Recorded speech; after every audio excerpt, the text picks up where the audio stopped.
Bonjour et bienvenue dans votre magazine de l'innovation où l'on vous propose chaque jour avec mes invités d'interroger l'actualité du numérique. Alors aujourd'hui, la question tournera autour de l'efficacité et je commencerai avec les initiatives en faveur de la mixité dans la tech. Méthode, embûches et puis résultat. Ce sera l'interview de Caroline Ramad dans quelques instants. Ensuite, Victoire Sicora nous présentera les news vues à travers le prisme des réseaux sociaux.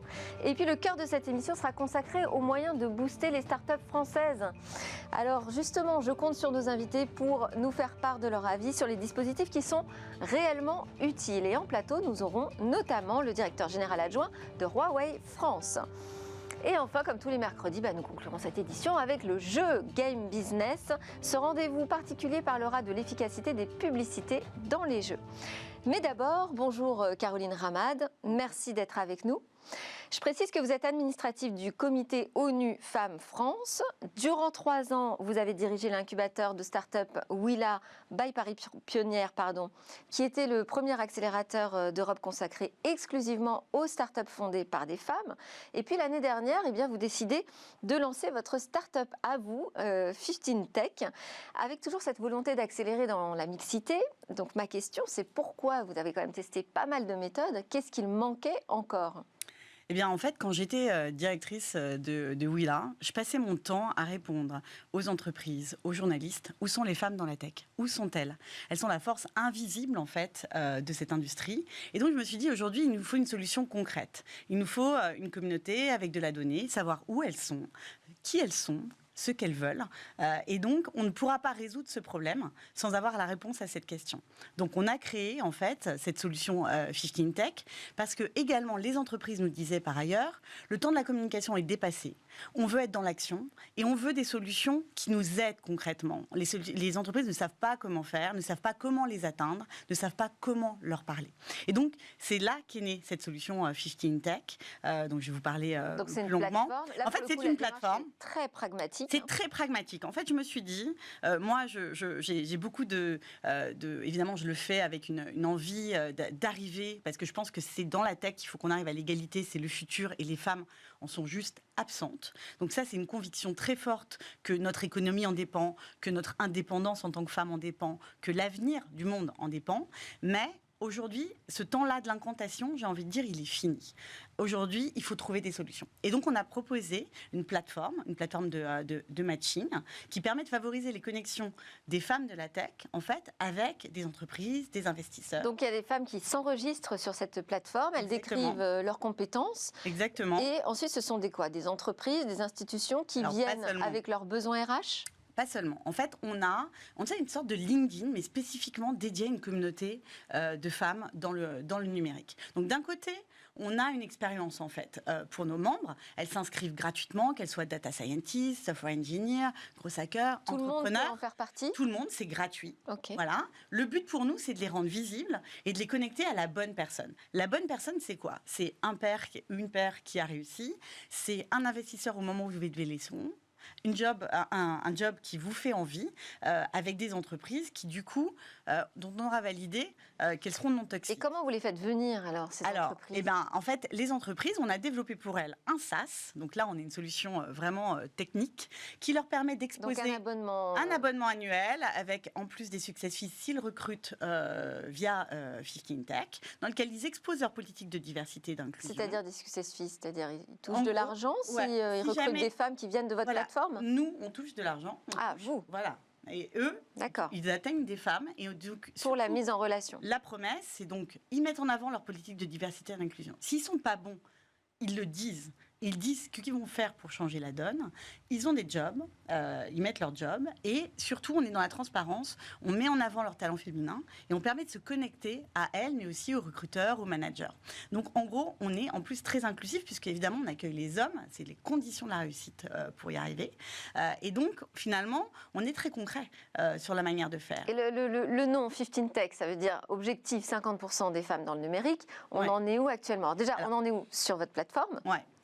Alors, pour l'instant, on a une communauté active de 10 000 membres à travers l'Europe, les États-Unis et Israël. Oui. On s'est lancé directement au niveau international parce qu'on pense que cette question ne peut pas être résolue au point de vue local. Donc ça, c'est on vient de se lancer. Le but, c'est évidemment d'atteindre plus d'1 million de femmes, voire plus dans le monde, pour avoir en fait la plus grande communauté active.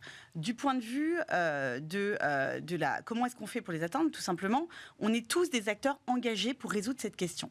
C'est là où on est une communauté engagée pour la résolution de cette problématique, avec des objectifs très concrets, qui est la réussite quand même dans son business ou dans sa carrière, et en les connectant finalement aux bonnes personnes, qui sont ces entreprises qu'on a validées. Pour l'instant, clairement, on ne va pas trouver Ubisoft sur 15 Tech, pour être clair. On les aidera d'une autre manière, mais on ne va pas exposer des entreprises à la culture toxique, pour l'instant, sur 15 Tech. Donc vous avez des critères de sélection. On a des critères, on a même un contrat avec un pledge en fait, où ils sont obligés de le signer, ils sont obligés de s'engager pour des objectifs. Et donc c'est là où on est une mission-driven company, c'est la société d'impact. On a envie d'arriver à résoudre ce problème concrètement. Alors pour vous, c'est aussi une aventure entrepreneuriale, votre première start-up? C'est ma première start-up. Est-ce que vous êtes confrontée en tant que femme à des obstacles particuliers? Alors, je dirais que j'étais connectée via Willa, donc je n'avais pas la même problématique d'un problème de sous-connexion à un écosystème. Il n'empêche que je suis en train de boucler ma levée de fonds.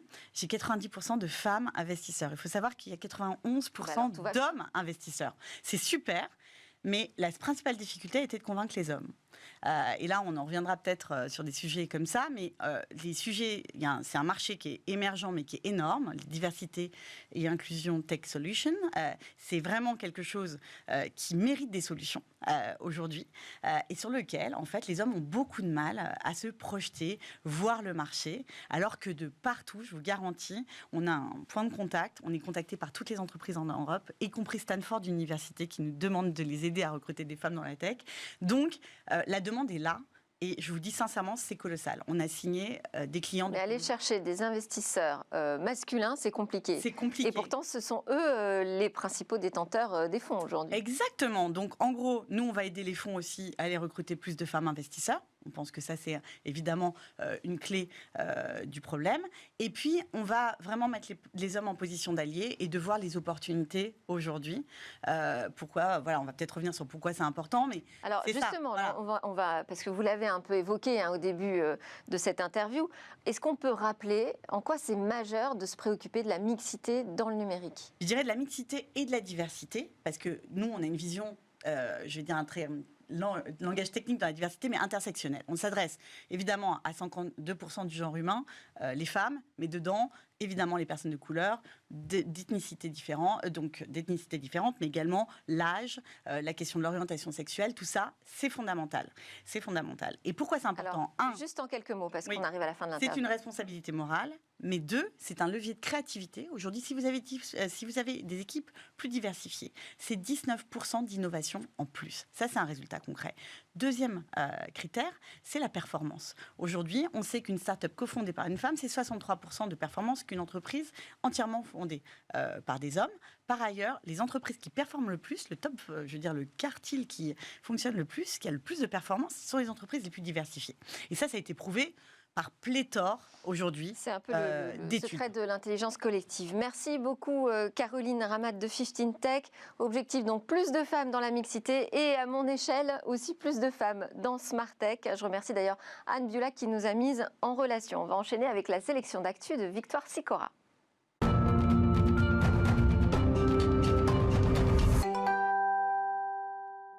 Bonjour Victoire, alors qu'avez-vous trouvé comme post intéressant aujourd'hui? Alors on va commencer avec l'immanquable keynote d'Apple et le moins qu'on puisse dire c'est qu'elle était très attendue. Ça fait déjà plusieurs semaines que les internautes y vont de leurs pronostics sur les réseaux et que les comptes spécialisés laissent échapper avec délectation des petites infos croustillantes.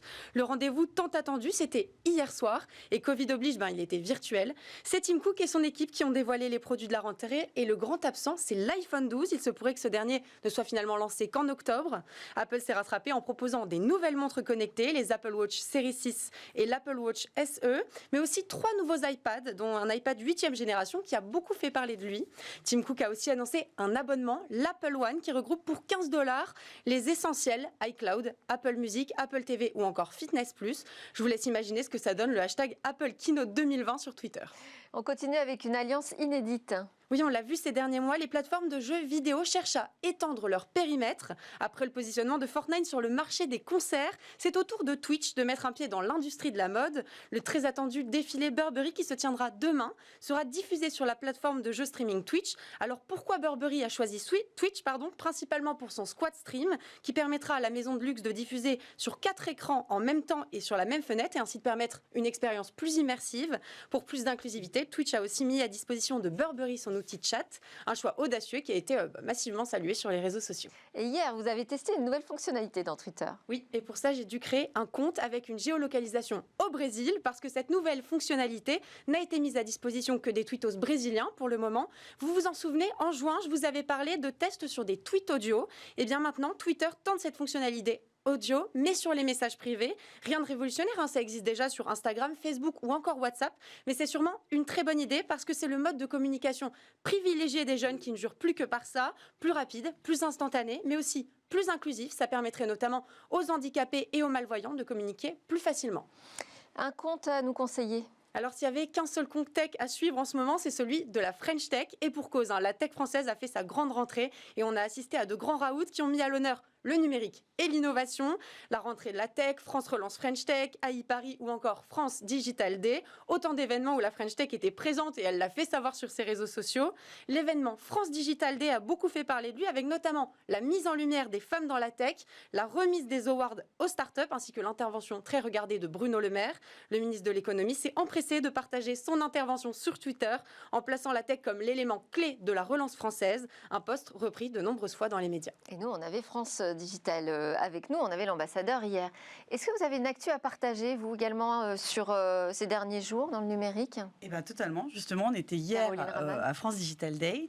Au-delà d'être aux côtés de nos clients sur la Scale-up Fair, on a lancé avec Société Générale un super challenge, le Female FinTech for Good Challenge. Et on appelle toutes les entrepreneurs, évidemment, françaises, mais européennes, à rejoindre ce challenge. Si vous innovez en FinTech sur un impact social ou écologique, en lien avec l'expérience bancaire, eh bien, on vous appelle à nous rejoindre. Le challenge est en ligne sur 15tech.com. Merci beaucoup. Merci Victoire. Merci Caroline Ramad, fondatrice de 15tech. C'est l'heure de notre débat sur les moyens de booster nos startups en France et à l'international.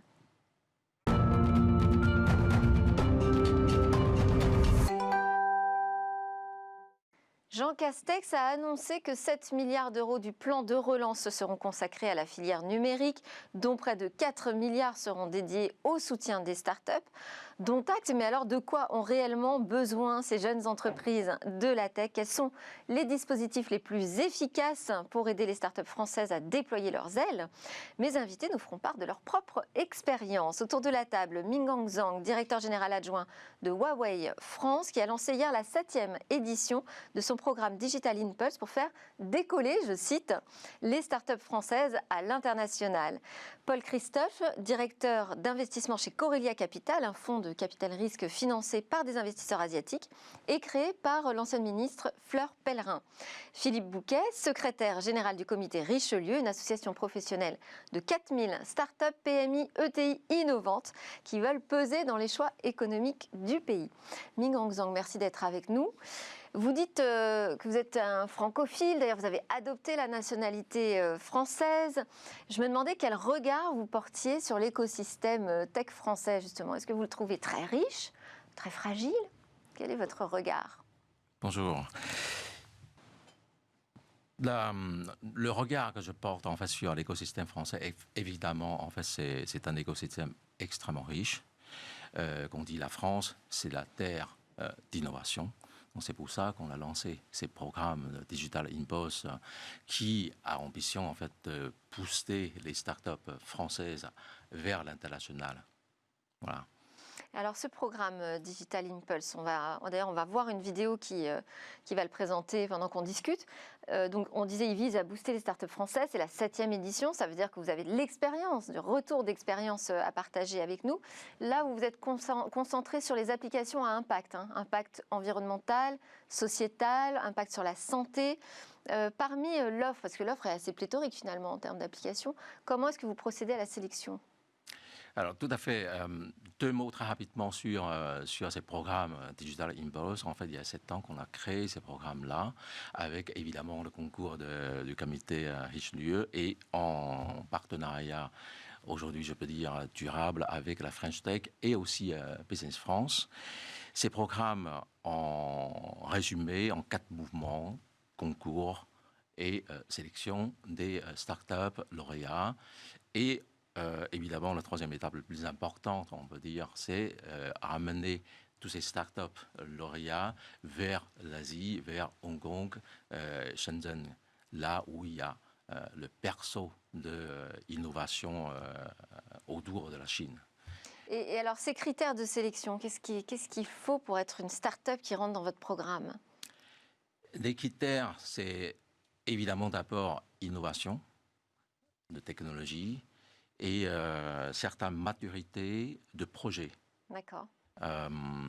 Maturité de projet, maturité du porteur de projet.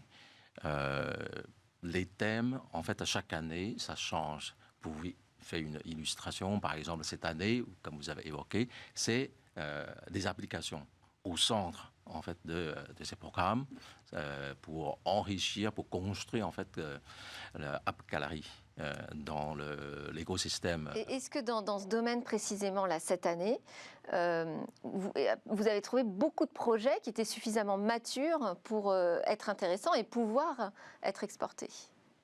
En fait, quand je parle en fait des critères, certaines maturités, on ne sélectionne pas uniquement en fait des startups matures complètement.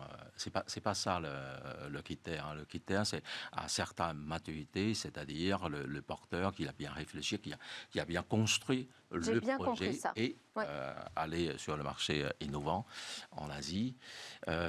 Oui, évidemment, en fait, chaque année, on a énormément en fait des startups candidates de très très haut potentiel, de très très bonne qualité. Donc on a un bon vivier a priori. Absolument. Paul Christophe, vous travaillez, je disais, dans le financement des startups en France et en Europe.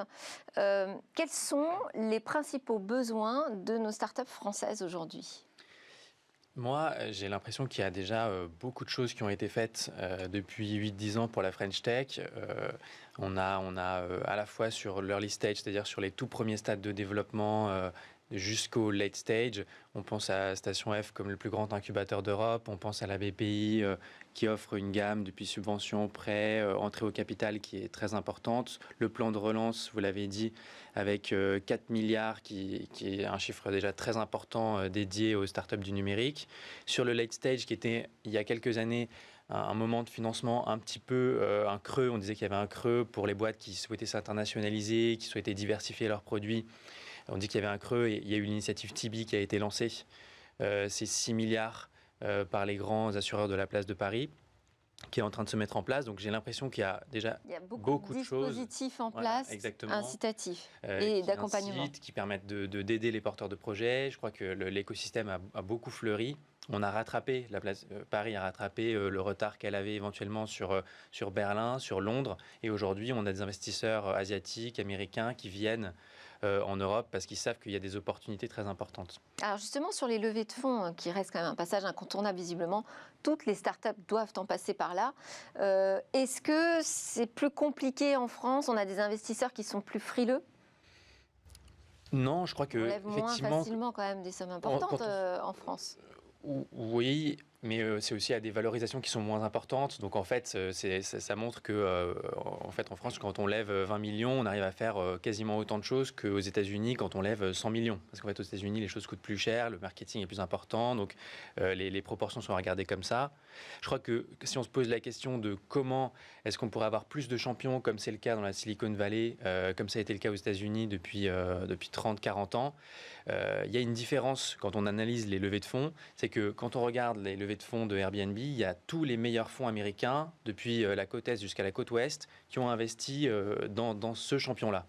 Et En Europe, on a un peu tendance à regarder les choses encore de manière segmentée. On a les fonds français qui soutiennent les meilleurs français, les fonds allemands qui soutiennent les meilleures startups allemandes. Et donc, du coup, on se retrouve avec plusieurs Airbnb, ou si je prends cet exemple, plusieurs sociétés en Europe qui se concurrencent au lieu d'essayer de construire un seul champion. Il pourrait y avoir un champion français sur un sujet et ça lui donnerait une base européenne et peut-être demain une base mondiale pour devenir une licorne.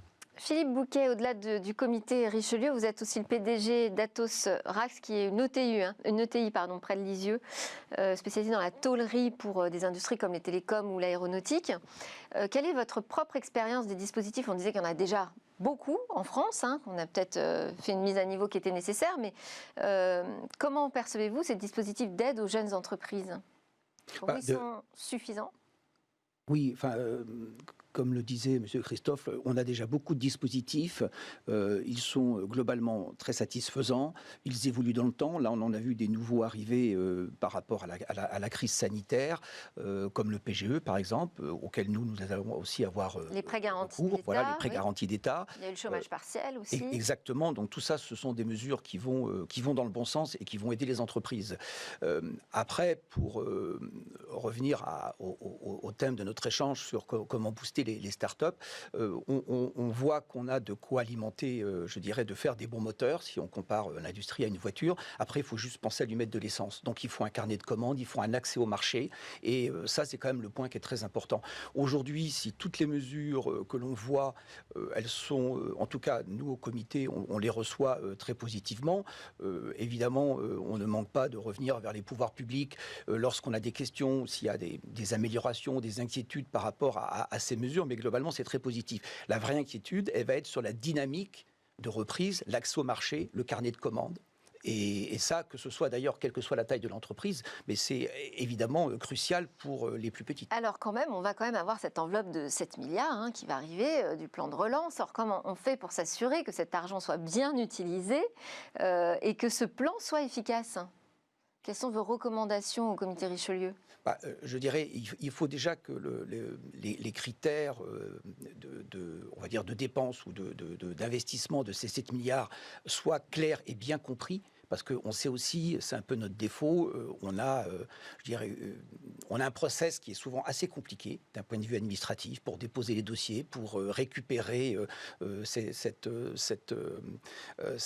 investissements, oui. voilà, ces enveloppes. Donc je pense qu'il faut que ça soit relativement clair et que ceux qui y ont accès déjà le sachent. Et parfois, ça peut paraître bizarre, mais ce n'est pas forcément évident de dire est-ce que je suis éligible? Vous parlez de cette enveloppe pour le numérique. On sait qu'il y a aussi des enveloppes pour l'aéro, pour d'autres domaines, puisque nous, l'innovation touche évidemment tous les domaines et pas que le numérique. Mais les questions qu'on se pose, c'est est-ce qu'on saura, nous, déjà identifier ce à quoi on est éligible? Peut-on déposer plusieurs projets dans la même enveloppe? Ou est-ce qu'on a le droit qu'à un projet? Voilà, c'est ce genre de détails pratiques qui vont aider les entreprises déjà à se concentrer. Ce sont les plus exercés alors qui vont récupérer le plus...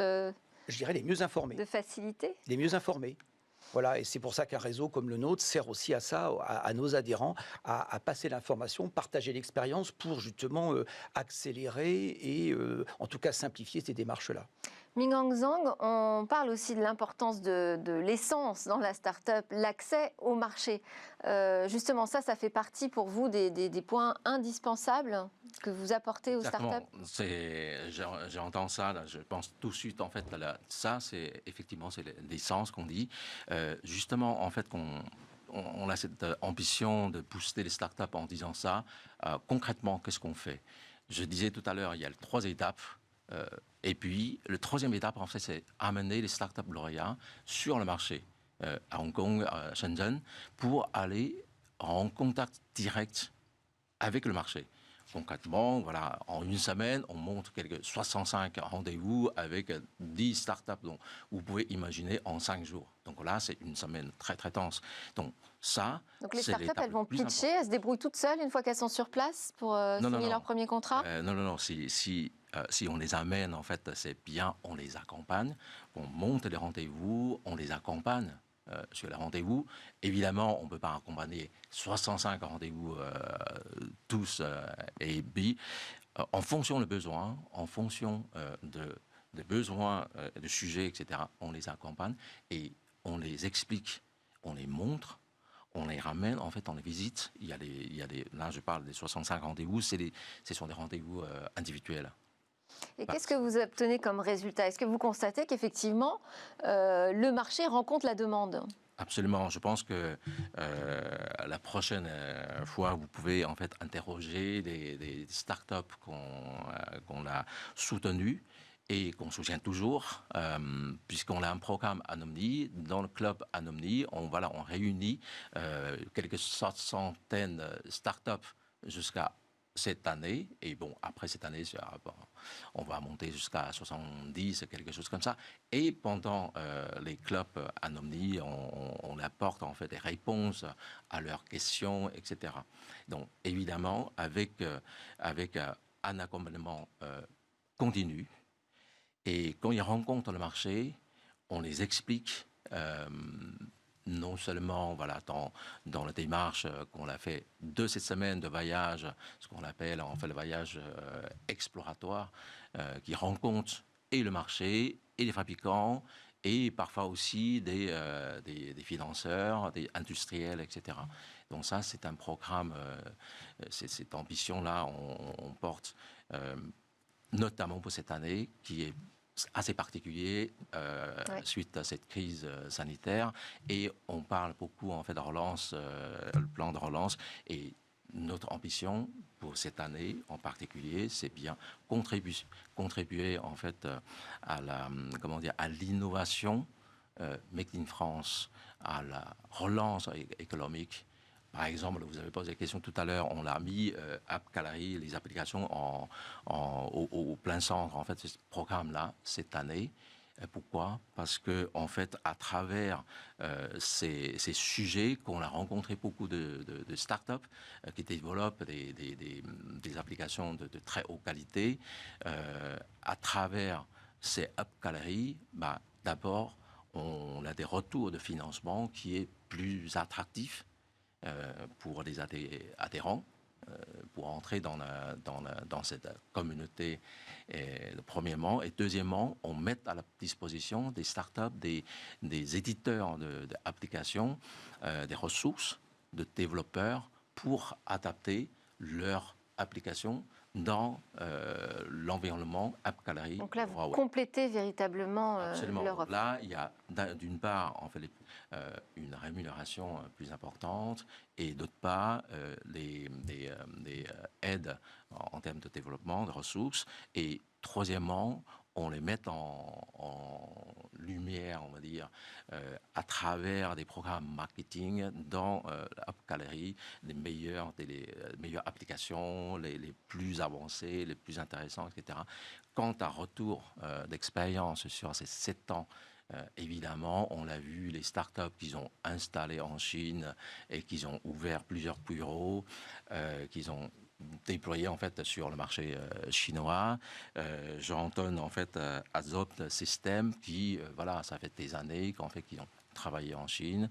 Et encore, je donne un autre qui s'appelle History, qui développe les applications sur la réalité augmentée à travers cette technologie, qui permettent en fait des visiteurs à visiter, à revisiter en fait l'expérience des monuments, mais avec une sensation de l'époque.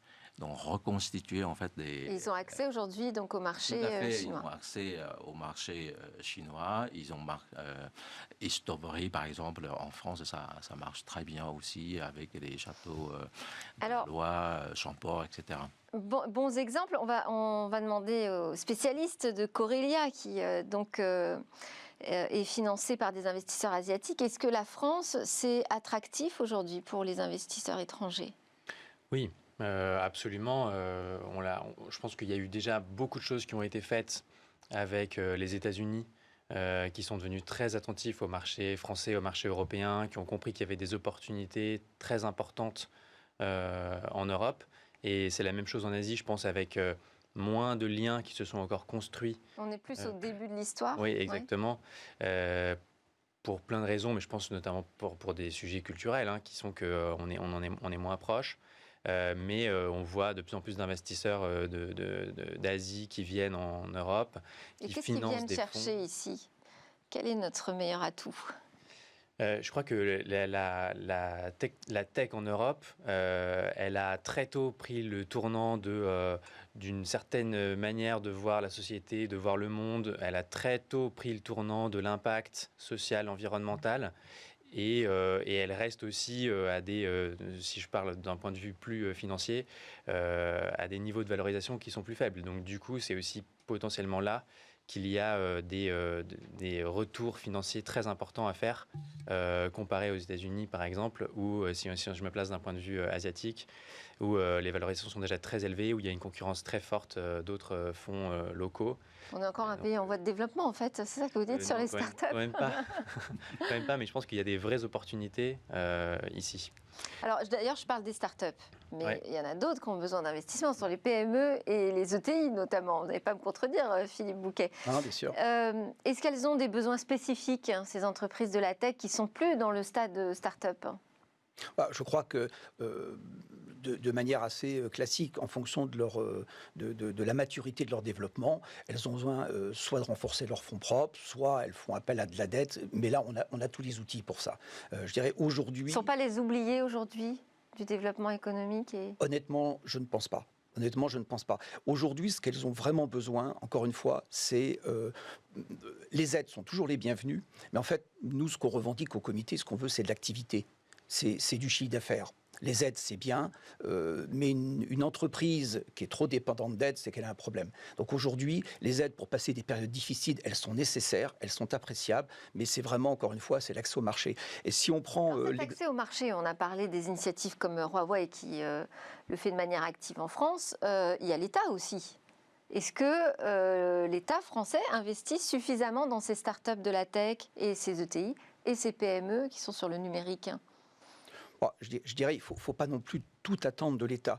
L'État a des Non, mais ça secteurs... peut faire des beaux carnets de commandes. Bien sûr. Alors, notamment, il y a des secteurs régaliens comme la défense, qui sont des secteurs dans lesquels l'État investit beaucoup, dépense, et qui sont aussi très riches en termes d'innovation. Le comité Richelieu s'est créé d'ailleurs à l'origine par un partenariat avec le ministère de la Défense, et ces innovations les a étendues à beaucoup d'autres secteurs.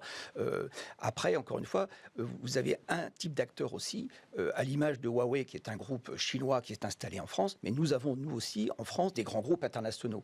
Et il faudrait qu'ils soient aussi porteurs de l'offre de ces startups. Et il n'y a aucune raison qu'à la fois en France, sur le territoire hexagonal, qu'elles puissent être aussi... on dépend beaucoup du carnet de commandes, nous, des grands groupes. Et ces grands groupes internationaux doivent aussi être capables de porter l'offre de ces startups à l'étranger. Et alors pourquoi est-ce qu'il y a une certaine frilosité à ce sujet? Ouais, pour revenir effectivement sur le sujet des commandes Paul publiques, je Christophe. pense que vous avez raison, on peut faire plus. On a vu le rôle de l'État américain, par exemple du secteur défense, qui a énormément poussé ses startups à travers la commande publique. En France, je pense qu'on reste un peu en dessous. On a, Finalement, les grands groupes adoptent la même attitude que l'État. Oui, peut-être en un certain sens. Il y a des exemples qui sont quand même forts. Je prends l'exemple l'an dernier de la plateforme des données de santé qui s'appelle le Health Data Hub, qui a permis de rassembler les données de santé des Français pour faire des analyses de recherche, etc. Il y a eu un appel d'offres qui a été passé et ça a été confié à Microsoft. Ça a été Ce qui a fait beaucoup de bruit, je vous confirme. scandaleux. Et alors peut-être qu'en France, on n'a pas les mêmes capacités, il n'y a peut-être pas les entreprises, même s'il me semble qu'il y a des grandes entreprises d'hébergement de données qui existent, mais peut-être qu'elles n'avaient pas les mêmes niveaux de service que ce que peut offrir Microsoft. Mais évidemment, comment faire face à un GAFA pour être aussi performant? Et je pense que là, le rôle de l'État, ce n'est pas d'appliquer strictement un code des marchés publics ou de souhaiter aller vite, c'est justement de se dire, OK, face à cette situation, je mets tout en œuvre pour pouvoir confier un grand projet public comme celui-là à une entreprise française et lui donner les moyens de répondre aux exigences de service que je souhaite offrir aux citoyens. Oui, ce soutien. Alors, comment vous expliquez, Ming-Hang Zhang, vous avez cette double vision, Chine-France, que les Français, les grands comptes, les grandes entreprises et l'État ne soient pas davantage pourvoyeurs de commandes pour nos startups et nos ETI, PME de la tech? Je pense que c'est une question de marché, c'est une question, on parle beaucoup en fait de marché économique, de marché, etc. Donc là, il faut voir comment Effectivement, comment doser, où est-ce qu'on met le curseur sur à la fois, ce n'est pas seulement, je pense que ce n'est pas seulement quand on a besoin de commander, de passer la commande et qu'on regarde, il faut favoriser, etc. C'est plutôt dans le développement, dans le vraiment très très tôt, à partir de start-up, à partir des politiques, un environnement qui favorise le pousser des startups. Donc l'expérience, là je parle de ça, c'est vraiment l'expérience de ces programmes Digital Impulse qui nous, vraiment, ça m'a beaucoup fait réfléchir. C'est effectivement, on a besoin des aides, pas financières, pas des commandes tout de suite comme ça, etc. Parce que si on revendique en fait économique le marché, etc. Donc ça, c'est évidemment, c'est une chose.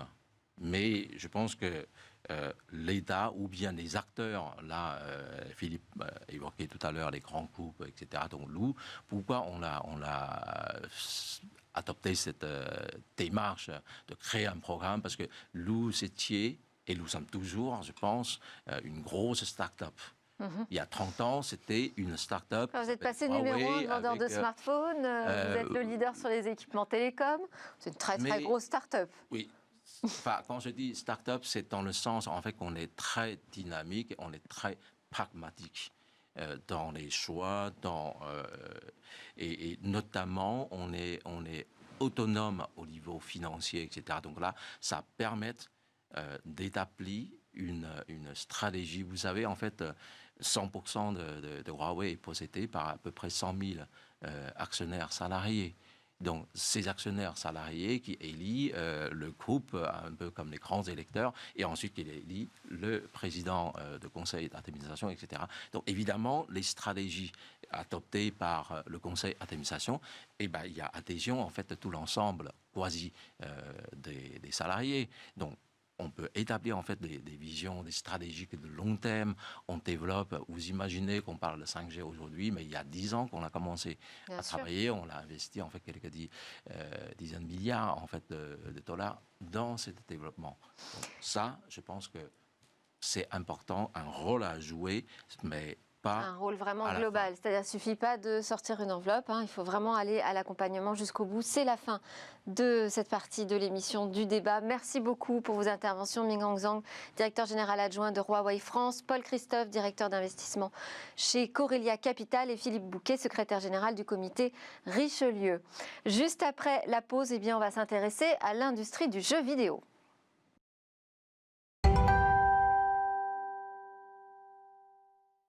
Nous sommes de retour sur le plateau de Smart Tech et c'est le jour et l'heure de notre rendez-vous Game Business avec Guillaume Monteux, président de Gatsby, société spécialisée dans l'in-game advertising. Bonjour Guillaume. Bonjour Delphine. Alors cette semaine, vous allez nous parler d'un sujet que vous connaissez par cœur, plus que tout autre, puisque c'est le cœur de métier de votre société Gatsby, la publicité dans les jeux.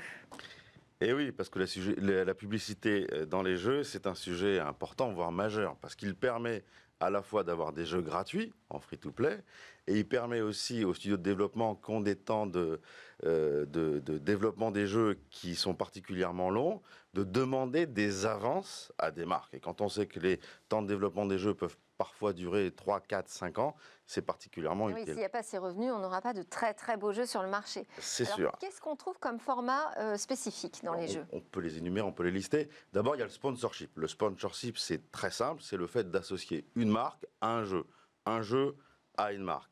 Et donc, ça peut prendre la forme soit de l'association du jeu et de la marque sous la forme d'un logo, ou alors d'une phase de jeu ou d'un niveau d'un jeu aux couleurs de la marque. Par exemple, dans cette première slide, on voit que dans le jeu FIFA, la marque Adidas est très présente, notamment quand on s'entraîne sur les bords du terrain. La marque est présente pour tous les joueurs, partout dans le monde, 24 heures sur 24. C'est un type d'opération d'ailleurs qui existe depuis longtemps, puisque la marque Adidas s'est déjà associée à des marques de jeux de foot en 97. Dans l'exemple d'après, on voit aussi des associations, alors là, pour le coup, un peu plus ratées, dans le jeu Zool, où il y avait un petit personnage qui se baladait dans un monde avec des sucettes aux couleurs de Chupa Chups, ou alors le fameux petit cool spot qui sautait de plateforme en plateforme et de bouteille de 7-Up en bouteille de 7-Up. Pourquoi c'est raté? Parce qu'il y a un trop grand décalage, si vous voulez, entre le jeu et la marque. Et on a un peu l'impression, en tout cas le joueur, d'être pris pour un enfant, voire pour un gogo. Donc ces deux types de jeux ont été un peu moqués. Mais quand il y a fit entre la marque et le jeu, là, ça marche vraiment très bien. Un exemple. Un exemple, Nintendo qui s'associe avec Mercedes. Mario, dans le jeu Mario Kart, le plus grand jeu, le meilleur jeu de cartes au monde, qui s'associe avec la marque championne du monde de F1, je crois 6 fois, et une marque très haut de gamme. Et là, ça marche. C'est la classe, là. Ça donne des résultats. La classe. Mario, gentil, généreux, qui conduit une voiture puissante, solide, enfin en tout cas perçu comme, ça marche parfaitement et ça rapporte pas mal de sous aux éditeurs, puisque là, le sponsoring, typiquement, peut se compter en millions d'euros. On parle aussi de placement de produits. Justement, oui. C'est pas forcément de la pub, c'est vraiment du placement de produits. Oui, le placement de produits, c'est un peu l'étape du dessous, c'est-à-dire que le joueur va être ponctuellement mis en relation avec la marque. Typiquement, une marque qui vient pour illustrer, si vous voulez, un endroit bien précis dans le jeu, ou une bouteille de Coca-Cola qui est bue par un personnage. Voilà, ça reste furtif, mais ça reste réel. Typiquement, on voit sur ces exemples que la marque Marlboro, vous voyez, même à l'époque, illustrait le jeu Pole Position, ou alors dans Alan Wake, une pub pour des piles. Voilà. Ça, c'est efficace ? C'est efficace, ça marche bien, c'est sympathique, ça rapporte un peu de sous aux éditeurs. On part de quelques milliers d'euros, quelques dizaines de milliers d'euros. C'est, on va dire, apprécié. Bon, alors sur les consoles, les jeux consoles, qu'est-ce qu'on a comme recours, comme type de recours à la publicité ? Alors, sur les consoles ou sur les PC, c'est un peu plus compliqué de mettre de la pub parce que les joueurs payent leur jeu. Voilà, ils payent leur jeu même très cher, parfois 70 € lors de la sortie. Donc c'est un peu compliqué de leur mettre en plus de la pub. Donc la pub dans ce type de jeu va être introduite pour des raisons de réalisme. Typiquement, quand vous allez dans une ville, dans un jeu, et que vous ne voyez pas une pub, c'est pas terrible. Ou typiquement, vous êtes dans un stade et vous ne voyez pas une pub, ça fait pas très réaliste. Donc la publicité dans les jeux, on va dire payants, sont quasiment exclusivement faites pour augmenter l'immersion et l'engagement d'un joueur dans le jeu. Alors sur les mobiles, on a sur les mobiles, c'est notre histoire. La majeure partie des jeux, c'est du free-to-play. Là, c'est Noël là, pour les annonceurs. Là, c'est exactement, c'est Noël. Avec l'in-app purchase, la publicité, c'est des sources de revenus fondamentaux pour les jeux en free-to-play. Il y a un certain nombre de formats qui sont typiquement aussi introduits dans ces jeux mobiles. Mais alors, quels sont ceux qui sont vraiment les plus efficaces ? Parce que les bannières, bon, je ne suis pas sûre que ça fonctionne vraiment. Les bannières, en fait, c'est très apprécié des marques. Ah bon, d'accord. Oui, alors vous allez me dire, mais pourquoi ? Parce qu'elles sont illisibles, on ne comprend pas trop ce qu'elles font. En fait, parce que les marques ne les payent pas cher du tout. Typiquement, c'est entre 2 et 5 € qui reviennent aux publishers, mais elles les payent aussi au clic. Et quand on voit que l'efficacité d'une bannière, c'est 0,04%, ça veut dire qu'il faut 40 000 bannières affichées pour un clic. Donc vous imaginez le stock qu'il faut pour que le publisher gagne de l'argent. Mais il en gagne quand même un peu. La marque l'achète pas cher, donc on en voit partout. Mais comme c'est pas très compatible avec un objectif de notoriété particulier, on va pas évidemment retrouver des grandes marques dans la bannière. On n'a pas le temps de faire tous les formats. Est-ce qu'il y en a vraiment un spécifique qui marche très très bien sur le mobile ? La pub sur le mobile, quand le jeu est gratuit, elle est quand même acceptée par les joueurs. Donc on va retrouver l'interstitiel, donc la pub qui interrompt le jeu et qui vient vous montrer un spot pendant au moins 5 secondes. C'est accepté, ça marche bien, ça énerve, mais ça marche quand même pas mal. Et les rewarded vidéos, c'est-à-dire que les vidéos que vous regardez... on a des récompenses. Voilà, en échange d'une récompense, typiquement pour doubler la monnaie virtuelle que vous venez de gagner. Et ça aussi, c'est très accepté. Alors le dernier, c'est celui que nous inventons dans la société Gatsby. On va devoir aller très vite dessus, oui. Il n'y a pas de problème, c'est le placement produit dynamique dans le jeu. C'est-à-dire que la publicité est intégrée directement dans la scène du jeu. Et donc pendant que vous jouez, vous voyez la publicité dans votre scène de jeu. Donc elle ne gêne absolument pas le gameplay. Alors vous allez me dire... c'est fini, je vais vous dire ça. C'est fini, j'en parlerai. Je vais vous dire qu'on va en reparler, comme ça vous nous donnerez aussi des chiffres sur ce que représente ce marché en termes de revenus. Merci avec beaucoup plaisir. Guillaume Monteux de Gatsby. Merci à tous de nous avoir suivis. À suivre le Lab Startup avec 4 jeunes pousses innovantes. Et moi je vous dis à demain pour de nouvelles discussions sur la tech.